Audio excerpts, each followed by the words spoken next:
Zonda Kids presents The Jesus Storybook Bible. Every story whispers his name. Written by Sally Lloyd Jones and read by David Suchet.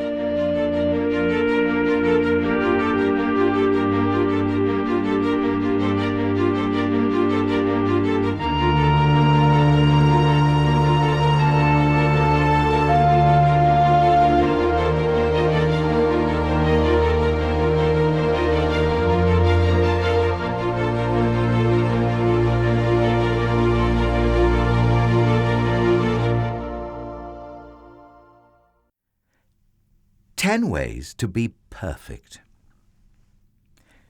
So there they all were, grannies, granddads, babies, uncles, aunts, children's, mums and dads, out there in the middle of the desert. They had blisters from all the walking. They were hungry and thirsty and much, much too hot. "We don't like it," they said. "It stinks." And so did they, for that matter, because no one had taken a bath in weeks. Now, remember, because this is something they'd forgotten, God had done amazing things for his people. He'd hidden them inside a cloud, he'd moved the sea, he had set them free. But God's people still weren't happy. They didn't care about being free. Wasn't it better when they were slaves? At least they had had lots of nice food to eat. "God doesn't want us to be happy," they said. It was the same lie that Adam and Eve had heard all those years before. "God has brought us out here to kill us. God doesn't love us." But they didn't know God very well, did they? Every day of their journey, God kept on showing his people how well he would look after them, if they would trust him and obey him. When they were hungry, God made the sky rain with food, bread coming down from heaven. "What is it?" they asked each other. They didn't know, so they called it, "What is it?" Which, of course, is a very good name for something when you don't know what it is. When they were thirsty and started quarreling, God made water flow from a rock. Moses called that place Quarreling, because that seemed like a good name too.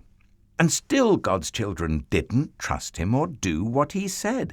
They thought they could do a better job of looking after themselves and making themselves happy. But God knew there was no such thing as happiness without him. So God led them to a tall mountain. God wanted to talk to his people and show them what he was like. He wanted to help them know him better and tell them about the special land he was going to give them. "The whole earth belongs to me," God said. "But I have chosen you. You are my special family. I want you to live in a way that shows everyone else what I'm like, so they can know me too." God called Moses up the mountain. The great mountain shook. A thick cloud fell. Thunder roared, lightning crackled, and God gave Moses 10 rules called commandments. "I want you to love me more than anything else in all the world, and know that I love you too," God told them. That's the most important thing of all. God gave them other rules like, don't make yourselves pretend gods. Don't kill people, or steal, or lie. The rules showed God's people how to live and how to be close to him and how to be happy. They showed how life worked best. "God promises to always look after you," Moses said. "Will you love him and keep these rules?" "We can do it. Yes, we promise." But they were wrong. They couldn't do it, no matter how hard they tried. They could never keep God's rules all the time. God knew they couldn't, and he wanted them to know it too.